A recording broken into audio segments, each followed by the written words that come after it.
how to forget someone and just move on.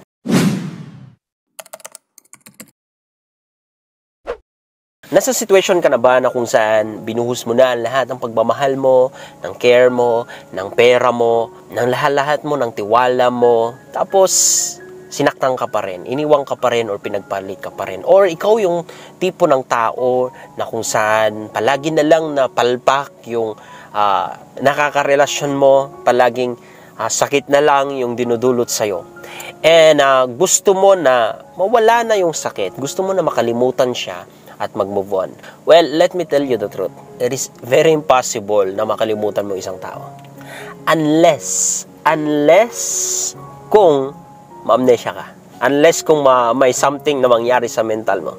But never na ma-delete siya sa memories mo. Mag-i-stay yan hanggang mamatay ka. Maiisip mo at may isip mo pa rin. So, ano ba ang pinakadapat mong gawin para yung pain na yan ay maalis sa'yo? Para makawala ka na sa kulungan na yan. Simple lang mga kapatid. Napakasimple ang sagot. Unang-una sa lahat, forgive. Kung gusto mo na makalaya mula sa pain na yan at sa kanya, at sa kulungan na yan, palayain mo muna ang sarili mo. Palayain mo muna yung puso mo ng galit, mula sa galit, yung puso mo mula sa pagiging bitter, especially kapag nakita mo na may ibaan na siya, no? Magiging bitter ka doon, may galit ka doon, no? Sobrang hate, palayain mo muna sa pamamagitan ng pagpapatawad. Unang-una sa lahat sa kanya. Pangalawa, sa sarili mo. Patawarin mo yung sarili mo. Kasi minsan, may guilt sa'yo, bakit kasi pinatulan ko siya, or bakit kasi alam ko na nga lang na ganito, pinatulan ko pa rin, alam ko na nga lang na may jowa, pinatulan ko pa rin, okay lang sa akin naging kabit. Patawarin mo muna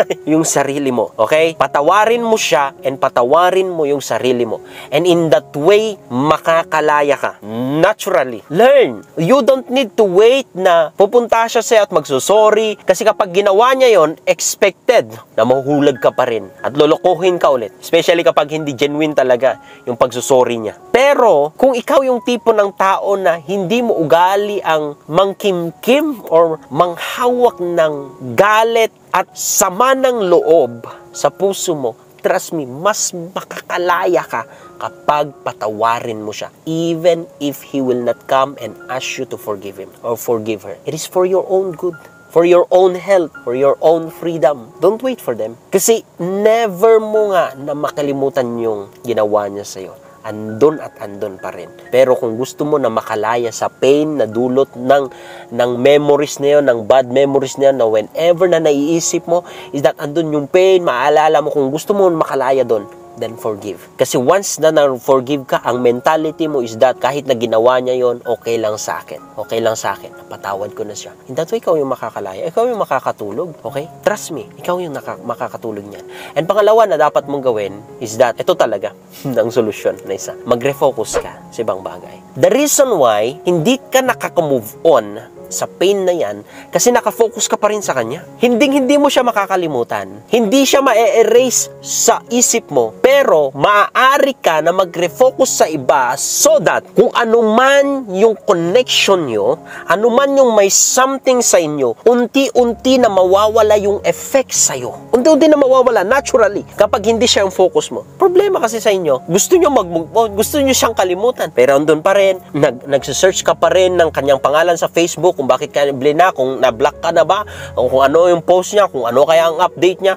Tingnan nyo pa rin yung mga picture nyo, yung mga alaala, yung mga binigay niya sa'yo, yung lahat. Nakafocus ka pa rin doon. Andun pa rin yung puso mo. That is why napaka-sensitive ka na masaktan whenever na naalala mo or dadating sa isip mo kung ano yung ginawa niya, kung ano yung masasarap niyong nagawa, tapos maalala mo yung masama niyang nagawa sa'yo. That's a problem. Kasi hindi ka nagfo-focus sa ibang bagay. Sa mga bagay na kung saan may magandang maidudulot sa'yo. Kapatid, refocus is the solution.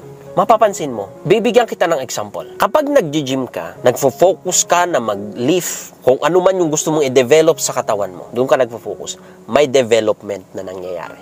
May nag-grow sa muscles mo. Pero, kung yung focus mo sa pag-gym, transform mo or refocus mo sa pagtulog, pagkain, naturally, yung mga muscles na na-develop sa'yo, unti-unting mapapalitan ng taba. Why? Just like this, taba. Why? Kasi nagre-focus ka sa mga bagay kung saan hindi nagbibigay ng muscle sa'yo. Ganon na ganon din sa pain na yan, sa sakit na nararamdaman mo. Once na nag-i-stay ka pa rin dyan, once na siya pa rin yung iniisip mo everyday, imbes na isipin mo kung ano kayang maganda na may dagdag sa buhay ko, anong business na maganda, sinong mga kaibigan ang dapat kong kilalanin, sinong mga taong dapat kong sundan, sino kaya ang magtuturo sa akin about business, about sa skills ko, about siya pa rin yung iniisip mo, then that's the problem kasi yung focus mo sa kanya pa rin. So, madedevelop pa rin yung pain, andun pa rin yung bitterness, makukulong ka pa rin. The only solution is that remove your focus sa kanya and then ibuhos mo yung lahat ng energy mo sa ibang bagay na kung saan magbibigay ng positive sa'yo, positive energies, positive outcomes. And you will see, kapatid, that kapag nag-focus ka sa iba, yung pain na nararamdaman mo dati, unti-unting mawawala yun. Unti-unti na parang nagiging nullified ka na, ano bang term doon?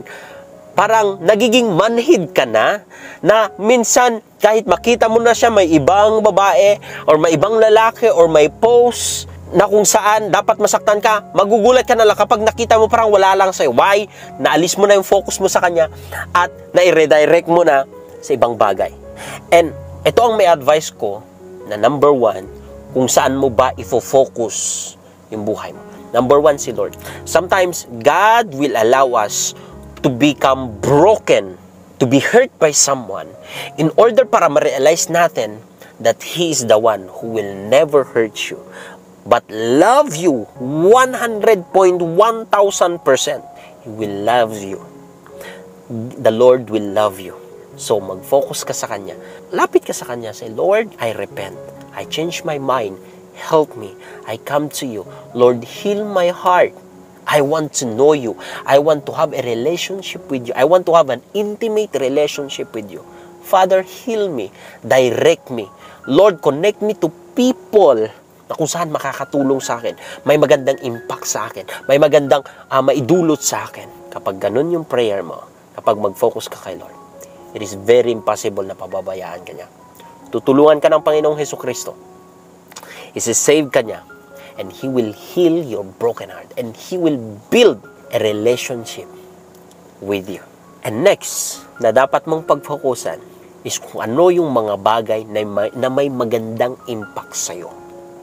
May magandang maitudulot sa'yo, like business, skills, finances, kung saan may maganda naman na may bibigay sa'yo. And in that way, kapag nag-e-enjoy ka sa mga bagay na yun, naturally, you'll never force it na kalimutan ng isang tao. And naturally, kapag nagkaroon ka ng ganung mentality, mindset, naturally, mayroong positive energy sa'yo and yun yung mag-a-attract ng mga high-value woman para may connection. And God will send those people. And God will send that person for you, specifically for you. So, mga kapatid, don't lose hope. Huwag kang ma-depress. Don't allow yourself na ma-torment sa pain na yan. Release forgiveness and magre-focus and God will do the rest for you.